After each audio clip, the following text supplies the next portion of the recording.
కుటుంబ ప్రభుత్వం ఏం చేసిందని గౌరవ ముఖ్యమంత్రి గారు చాలా అద్భుతంగా తెలియజేశారు. ఈ కష్టం వెనుక ఒకసారి మనం చేసిన విషయాల కంటే కూడా ముందు మనం మాట్లాడుకోవాల్సింది మనం ఏం ఇన్హెరిట్ చేసాం, ఏం వారసత్వంగా వచ్చినాయి ఒకసారి చూస్తే అధ్యక్ష, గుంతలు, శిథిలమైపోయిన రోడ్లు, విచ్చలవిడిగా పెరిగిపోయిన గంజాయి వనాలు, ఇసుక దోపిడీలు, రివర్స్ టెండరింగ్లు, నిర్వీర్యం అయిపోయిన పంచాయతీలు, ఆరోగ్యశ్రీకి ఇవ్వని డబ్బులు, రామతీర్థం రాముల వారి విగ్రహం నరికివేతలు, 219 ఆలయాలు అపవిత్రం చేయడాలు, మద్యం దోపిడీలు, ఎర్రమట్టి దిబ్బల దోపిడీలు, కూల్చివేతలు, వీటిని వారసత్వంగా తీసుకొచ్చాం అధ్యక్ష. ఆ వారసత్వం మనకి సంక్రమించిన తర్వాత గత ఎన్నికల సమయంలో ఈ వరుస దోపిడీలు, వీరి అరాచకం చూసి ఏ విధంగా దీన్ని రాష్ట్రాన్ని తిరిగి గాడిలో పెట్టాలి అని ప్రతి ఒక్కరి ఆకాంక్ష అధ్యక్ష. ఆ సమయంలో 3 సార్లు ముఖ్యమంత్రిగా చేసి ఈ రోజున భారతదేశంలో తెలుగువారు భారతీయులు ఎక్కడున్నా సరే దాంట్లో దాదాపు సగం వంతు తెలుగువారే ఉండడానికి ముఖ్య కారకులు. నాలెడ్జ్ ఎకానమీ అనేది ప్రాతిపదిక చేసుకొని దాన్ని దేశమంతా విస్తరించిన ఒక విజనరీ. అలాంటి అనుభవం గల ఒక పాలసీ మేకర్ ముఖ్యమంత్రి, ఆయన్ని కూడా ఇబ్బందులు పెట్టి ఆ రోజు జైల్లో పెట్టినా, ఆయన్ని ఎన్ని రకాలుగా పెట్టినా ఒకటే అనుకున్నాం, ఇలాంటి వారసత్వంగా వచ్చిన సమస్యలను మనం ఎలా అధిగమించగలం అని. ఈ రోజున 150 రోజుల పాలనలో ముఖ్యమంత్రి గారు చెప్పింది, గౌరవ ముఖ్యమంత్రి గారు చెప్పింది చాలా ఉత్సాహం ఇచ్చింది, ఉత్సాహాన్ని నింపింది, భవిష్యత్తు పట్ల విశ్వాసాన్ని తీసుకొచ్చింది. సో మనస్ఫూర్తిగా వారికి నా ధన్యవాదాలు తెలియజేసుకున్నాను అధ్యక్ష. నాకు సంపూర్ణమైన విశ్వాసం ఉంది అధ్యక్ష. ఇది మొన్న మహారాష్ట్రకి వెళ్తే నేను ఆ మాట చెప్తున్నప్పుడు ప్రతిసారి మన రాష్ట్రం మీద చాలా బాధ అనిపించింది. మహారాష్ట్ర $1 ట్రిలియన్ ఎకానమీ అవ్వాలని మనస్ఫూర్తిగా కోరుకుంటున్నానని. నా మనసులో ఇబ్బంది పడింది ఏంటంటే మన రాష్ట్రానికి ఎందుకు అది బలంగా చెప్పలేకపోయాం అనేది. కాకపోతే మనకు వారసత్వం వచ్చిన సమస్యలు కాబట్టి ఆ రోజున చెప్పలేకపోయాను. ఈ రోజు నాకు 150 రోజుల గౌరవ ముఖ్యమంత్రి గారి అనుభవంతో కూడిన ఈ పాలనలో నాకు సంపూర్ణమైన విశ్వాసం ఉంది అధ్యక్ష.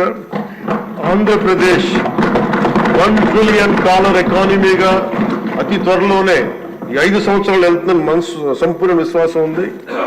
$1 ట్రిలియన్ మన ప్రజలకు అర్థం అవడానికి 7,65,000 కోట్ల ఎకానమీ. గత ప్రభుత్వం మనల్ని ఎకానమీని నిర్వీర్యం చేసింది, ఇబ్బంది పాలు చేసింది, అన్ని రంగాల్లోనూ రాష్ట్ర ప్రభుత్వాన్ని వెనక్కి తీసుకెళ్లిపోయింది. ఈ పరిస్థితుల్లో గౌరవ ముఖ్యమంత్రి గారి అనుభవం, మీ పారదర్శకత, మీ విజనరీ దృష్టి, ఇవన్నీ కూడా మాకు ఈ $1 ట్రిలియన్ ఎకానమీ వైపు పరిగెడుతున్నాయి అన్న దాంట్లో ఏమాత్రం సందేహం లేదు అధ్యక్ష.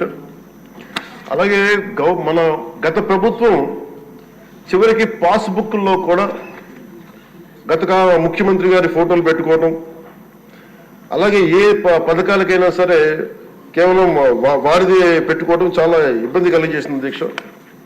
ముఖ్యంగా ముఖ్యమంత్రి గారు వచ్చి, గౌరవ ముఖ్యమంత్రి గారు వచ్చి ఎప్పుడు కూడా ఎవరికి కూడా గుర్తింపు లేనివి, ఆలోచించనివి కూడా వాళ్ళని ముందుకు తీసుకొచ్చి వాళ్ళని, ముఖ్యంగా నేను చెప్తుంది మొన్న చాలాసార్లు కొన్ని సందర్భాల్లో ముఖ్యమంత్రి గారి దృష్టికి తీసుకెళ్తే ఎల్లాప్రగడ సుబ్బారావు గారి గురించి ఎవరికి తెలియదు అధ్యక్ష, చాలా తక్కువ మందికి తెలుసు. వారి పేరుని నేను ఒక మాట ప్రస్తావించగానే, ఆయన దృష్టికి తీసుకురాగానే ఆయనకి పేరు పెట్టడం ఆయన దార్శనికతకి చాలా అర్థం పడుతుంది అధ్యక్ష. ఎందుకంటే ఎవరెవరి పేర్లు నిన్న కాక మొన్న వచ్చిన వ్యక్తి పాస్బుక్లకి పేర్లు ఆయన ఫోటోలు వేసుకున్న దాన్ని నిజంగా దేశం కోసం, ప్రజల కోసం కాంట్రిబ్యూట్ చేసిన వ్యక్తికి అది గుర్తించడం అనేది మనస్ఫూర్తిగా ముఖ్యమంత్రి గారికి నా ధన్యవాదాలు తెలియజేసుకున్నాను అధ్యక్ష. అలాగే సభలో ఎంతమందికి తెలుసో తెలియదు కానీ పొట్టి శ్రీరాములు గారి నిజమైన బలిదానాన్ని డిసెంబర్లో ఆయన బలిదానం ఉంటుంది. ఆయన చనిపోయారు మన కోసం. ఈరోజు దాన్ని రాష్ట్ర ప్రభుత్వం అధికార దినంగా దాన్ని జరుపుకోవాలని చెప్పి ముఖ్యమంత్రి గారు మా దృష్టికి తీసుకొచ్చారు. దానికి కూడా వారికి సంపూర్ణ కృతజ్ఞతలు తెలియజేస్తున్నాను.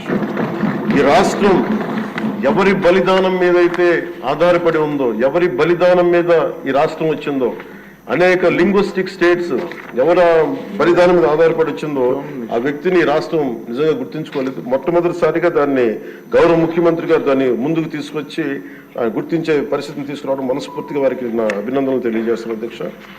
అలాగే కన్యకా పరమేశ్వరి ఈ ఆవిడ బలిదినాన్ని కూడా అధికార దినోత్సవంగా జరుపుకోవటం నిజంగా వారికి మనస్ఫూర్తిగా నా ధన్యవాదాలు తెలియజేస్తాను అధ్యక్ష.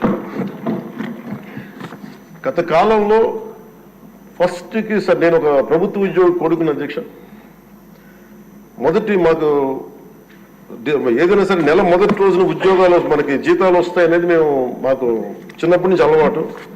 అలాంటిది గత ప్రభుత్వ కాలంలో ఏనాడు 1వ తారీఖున జీతాలు పడలేదు, 1వ తారీఖున ఏవి పడలేదు. అలాంటిది 1వ తారీఖున ప్రభుత్వ ఉద్యోగులందరికీ టెన్షన్గా ఆ జీతాలు పడడం మనస్ఫూర్తిగా ముఖ్యమంత్రి గారికి అభినందనలు తెలియజేస్తాను.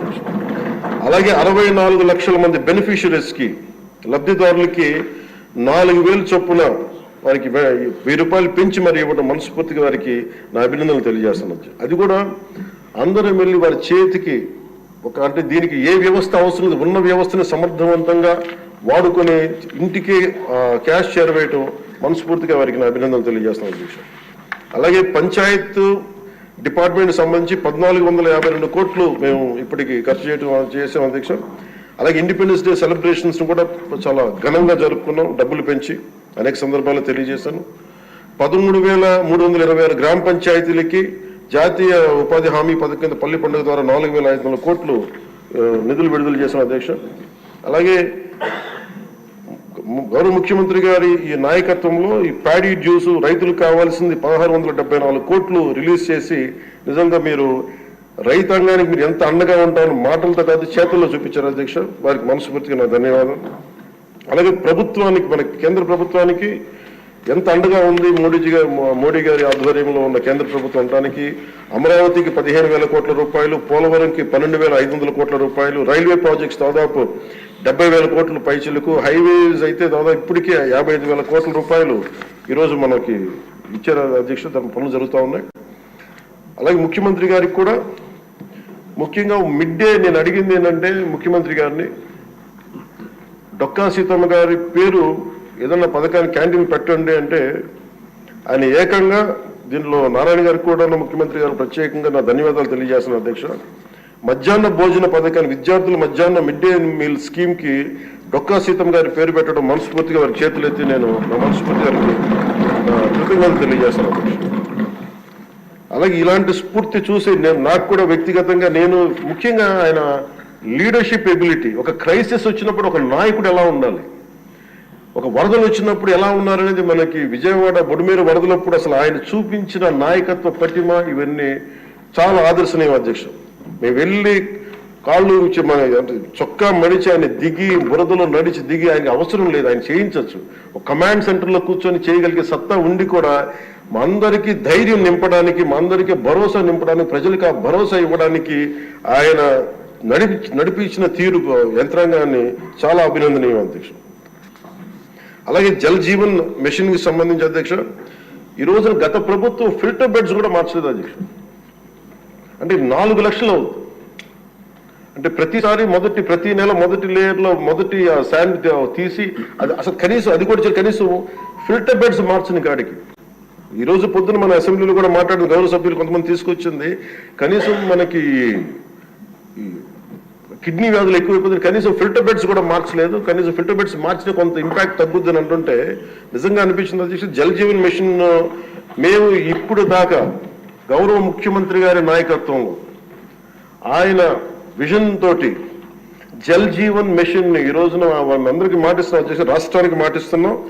జల్ జీవన్ మిషన్ మన కేంద్రం మనకి గౌరవ ప్రధానమంత్రి గారి ఆశీస్సులతో గౌరవ ముఖ్యమంత్రి చంద్రబాబు గారి నాయకత్వంలో మునిపెన్నడూ లేని విధంగా భారతదేశంలోని ఎప్పుడు కూడా జల్ జీవన్ మిషన్ ఏ స్థాయి ఇది ఒక మౌనంగా చేస్తాం అధ్యక్ష. ఆ మాట మేము అందరం కమిటెడ్ గా ఉన్నాం అధ్యక్ష.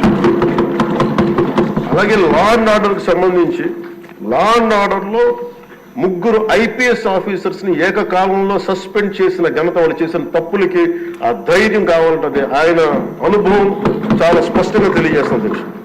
అలాగే లా అండ్ ఆర్డర్ సంబంధించి ఇంకొకటి గాంజా. గంజాయి వనాలు పెరిగిపోయిన చోట తిరిగి శుద్ధి డ్రోన్స్ ను వాడి గంజాయిని అరికట్టడం. ఈ మధ్యలో కూడా మనం ఏ స్థాయికి వచ్చిందని పక్కన ఉన్న వైజాగ్ లో హాస్పిటల్ పక్కన చిన్న చిన్న పిచ్చి మొక్కలు కూడా పెంచేస్తాం. అంత ఇదిగా పెరిగిపోయిన దాన్ని ఉక్కుపాదంతో దాన్ని ముందుకి దాన్ని అణిచేస్తామని చెప్పింది చాలా స్ఫూర్తిదాయకం అధ్యక్షుడు. ప్రత్యేకించి సోషల్ మీడియాకి సంబంధించి అసలు ఇంట్లో ఆడబిడ్డలు బయటికి రావాలన్నా కానీ ఊళ్ళల్లో ఈ రోజున ఇక్కడున్న చాలా మంది గౌరవ సభ్యులు కానీ ముఖ్యమంత్రి కానీ వీళ్ళందరూ ఎంతో కొంత ఒక ఇన్సులేటెడ్ అధ్యక్ష. కొంతమంది అధికారులు తెలియచ్చు, లేదంటే మనుషులు ఉండొచ్చు, వీళ్ళు ఉండొచ్చు, కానీ నిజంగా సఫర్ అవుతుంది ఊళ్ళల్లో ఆడపిల్లల అధ్యక్ష. ఈ అలవాటు అయిపోయి, గత ప్రభుత్వం చేసిన అలవాటు అయిపోయి ప్రతి ఒక్కళ్ళు ఒక ముఖ్యమంత్రి స్థాయి వ్యక్తిని బూతులు తిట్టడం, అన్ని తిట్టిన తర్వాత కూడా వాళ్ళకి అలవాటు అయిపోయి ఇంకెవరు తిట్టాలో తెలియక స్థానికంగా ఉన్న ఆడపిల్లల మీద కూడా వీళ్ళు అవాకులు చవాకులు పేలి పచ్చి బూతులు తిడతా ఉంటే ఎవరికి చెప్పుకోలేక వాళ్ళు ఇబ్బంది పడతా ఉంటే బయటికి రాలేకపోతున్నారు. క్రైమ్ మైండ్ సెట్ పెరిగిపోయింది, క్రిమినాలిటీ పెరిగిపోయింది. ఇలాంటి సమయంలో ఆయన ఉక్కుపాదంతో సోషల్ మీడియా యాక్టివిస్టులు అనే పేరు చెప్పుకొని గుండాలకి రౌడీలకి ఆయన తీసుకున్న చర్యలు, హోంమంత్రి అనిత గారు తీసుకున్న చర్యలు చాలా బలమైన అభినందనలు తెలియజేస్తాను. ఇదే కొనసాగాలని కోరుకున్నాను అధ్యక్ష. This should be a continuity of our entire governance. మన అడ్మినిస్ట్రేటివ్ లో ఒక భాగం అవ్వాలి అధ్యక్ష. మనస్ఫూర్తిగా వారికి నా ధన్యవాదాలు తెలియజేసుకుంటూ గౌరవ ముఖ్యమంత్రి గారికి నేను మాటిస్తున్నాను, గౌరవ సభ్యులందరూ కూడా ఇసుక దోపిడీలు కానీ లేదంటే మేము చేయాల్సిన పనులు ఎప్పటికప్పుడు మీరు మాకు ఆదేశాలు ఇవ్వండి సార్. మా ఆదేశాలు ఇవ్వాలని కోరుకున్నాను అధ్యక్ష. మేము బెల్ట్ షాపులు కానీ మా అందరి బాధ్యత లా అండ్ ఆర్డర్ గురించి మాట్లాడటం, మంత్రివర్గంలో ఏ శాఖలు అయితే తీసుకున్నామో ఆ శాఖల్ని సమర్థవంతంగా వారి విజన్కి తగ్గట్టుగా పనిచేయడం అధ్యక్ష. ఇవన్నీ కూడా మేము ఆయన ఏ కళ అయితే కన్నారో ఆ కళ నెరవేర్చడానికి పూర్తి చేయడానికి మేమందరం సంసిద్ధంగా ఉన్నామని తెలియజేసుకుంటూ, మీరు 5 సంవత్సరాలు కాదు గౌరవ ముఖ్యమంత్రి గారు తెలియజేసిన అధ్యక్ష, మీరు ఇంకొక దశాబ్దం కూడా ఈ రాష్ట్రానికి ముఖ్యమంత్రిగా కొనసాగుతూ మీరు ఇదే స్ఫూర్తిని కొనసాగించాలని, ఇదే మీ ప్రతిభా పాఠవాలు చూపించాలని మనస్ఫూర్తిగా మేము కోరుకుంటూ గౌరవ సభ్యులందరికీ సభాపతి గారికి మనస్ఫూర్తిగా ధన్యవాదాలు తెలుపుకుని సమర్పిస్తున్నాను. విజయేంద్రలో పేర్కొన్న పత్రాలన్నీ సభా సమక్షంలో ఉంచినట్టుగా భావించాలండి. ఇప్పుడు ఆర్థిక మంత్రి గారు